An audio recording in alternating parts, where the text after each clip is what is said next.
एक ऐसा क्रिकेटर जिसने श्रीलंका की टीम को नई नई ऊंचाइयों पर पहुंचाया, जिनको कोच ने मोटा कहकर टीम से बाहर का रास्ता तक दिखा दिया। यह अपमान उसके लिए बेहद दर्द देने वाला था। इसके बाद उसने 6 एप्स पैक्स बनाकर श्रीलंका की कैप्टेंसी भी दोबारा संभाल ली। मैथ्यूज की स्टोरी सिर्फ रिकॉर्ड तोड़ने या ट्रॉफी जीतने तक ही नहीं, बल्कि इससे भी कहीं बढ़कर है।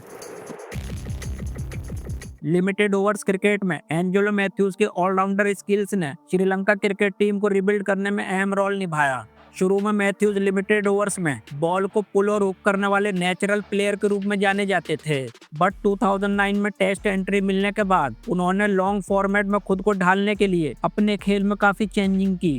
क्रिकेट के दोनों बड़े फॉर्मेट में कैप्टेंसी मिलने के बाद एंजेलो मैथ्यूज का प्राइम देखा गया। 2014 इंग्लैंड टूर पर दोनों टीमों के बीच माहौल बिल्कुल भी ठीक नहीं था। यह सब ओडीआई सीरीज डिसाइडर में सचित्रा सेनानायके का जॉस बटलर को मार्केटिंग करने के बाद हुआ। श्रीलंका ने ओडीआई सीरीज तो जीत ली थी, बट टेस्ट में ऐसा कोई सिग्नल नहीं था कि मैथ्यूज की कैप्टेंसी में श्रीलंका इंग्लैंड के लिए उसी के ग्राउंड पर इतना बड़ा सरदर्द साबित होगी।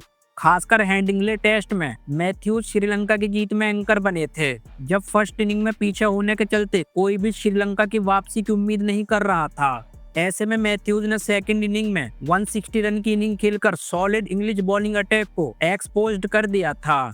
उनकी रंगना हैरात के साथ 8th विकेट के लिए 149 रन की पार्टनरशिप ने मैच का रुख बदल के रख दिया था।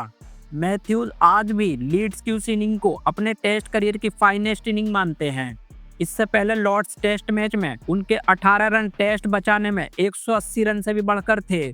श्रीलंकन कैप्टन ने 2 टेस्ट मैचों में 200 लगाकर अपनी टीम को पहली बार इंग्लैंड में टेस्ट सीरीज में जीत दिलाई थी, जिसके लिए उनको player of the series award दिया गया। मैथ्यूज 2014 ईयर में अपने पीक पर थे, जिसमें उन्होंने टेस्ट में 77 और ओडीआई में 62 एवरेज से अपने करियर में एक कैलेंडर ईयर में सबसे ज्यादा रन बनाए। इसी साल टीम की T20 वर्ल्ड कप विक्ट्री में वे एक की प्लेयर थे। सेमीफाइनल में वेस्टइंडीज के खिलाफ मैथ्यूज के बिना श्रीलंका की जीत इम्पॉसिबल थी।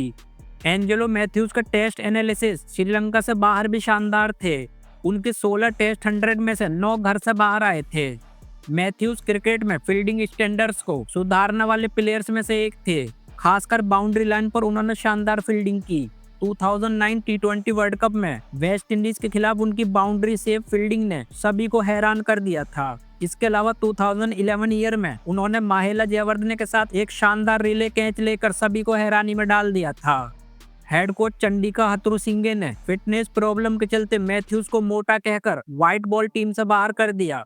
कोच के मोटा कहलाने वाली बात ने मैथ्यूज को बहुत हर्ट किया था। 2018 वेलिंगटन टेस्ट में सेकंड इनिंग में बड़े टारगेट से ट्रेल कर रही श्रीलंका के टॉप 3 विकेट्स 13 रन पर उखड़ जाने के बाद न्यूजीलैंड पूरी तरह से हावी था।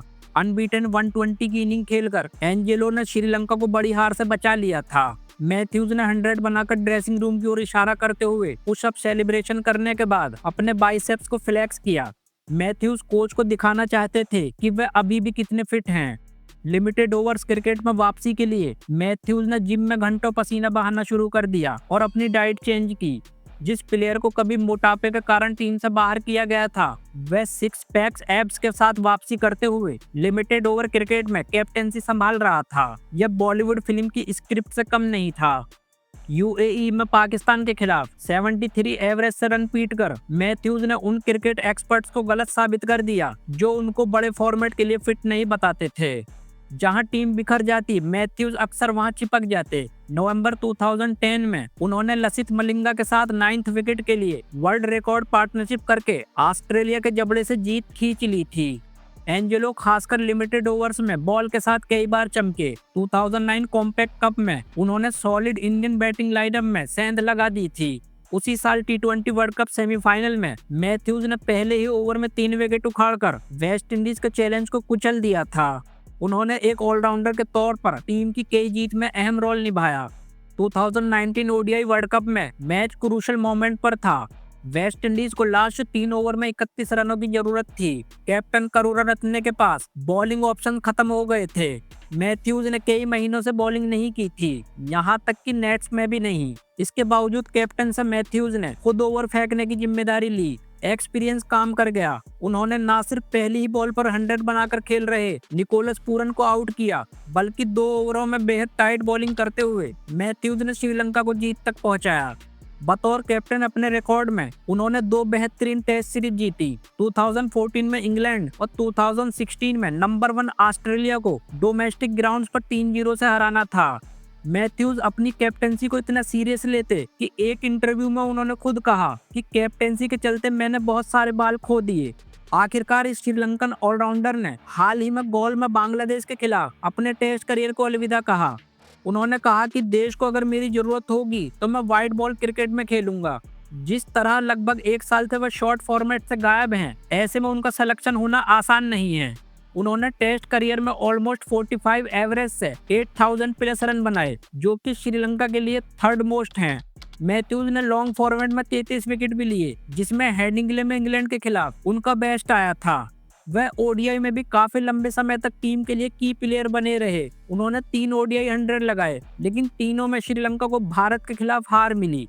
मैथ्यूज किसी भी सिचुएशन में फिट होने वाले प्लेयर्स में से एक थे। उन्होंने लिमिटेड ओवर्स क्रिकेट में फास्ट बैटिंग की तो टेस्ट में वह एक कदम फूंक फूंक कर रखते, बट लगातार इंजरीज और बोर्ड के साथ कई कंट्रोवर्सीज ने उन्हें और ज्यादा माइलस्टोन हासिल नहीं करने दिए। मैथ्यूज ने हर सिचुएशन, हर मैच में अपनी टीम को 110% देने की कोशिश की। गाइस, एंजेलो मैथ्यूज को आप कितना रेट करते हो? उनकी कौन सी परफॉर्मेंस आपके लिए सबसे खास है? इस बारे में हमें अपनी राय कमेंट्स बॉक्स में जरूर दें। अगर आपको अंडररेट किए गए रॉबिन सिंह के करियर के बारे में जानना है तो ये वाला वीडियो देखें। इस वीडियो को ज्यादा से ज्यादा लाइक और शेयर करें ताकि और लोग भी श्रीलंका के सुपरस्टार ऑलराउंडर के बारे में ज्यादा से ज्यादा जान पाएं। इसी तरह की और मजेदार वीडियोस के लिए चैनल को सब्सक्राइब करना न भूलें। जय हिंद।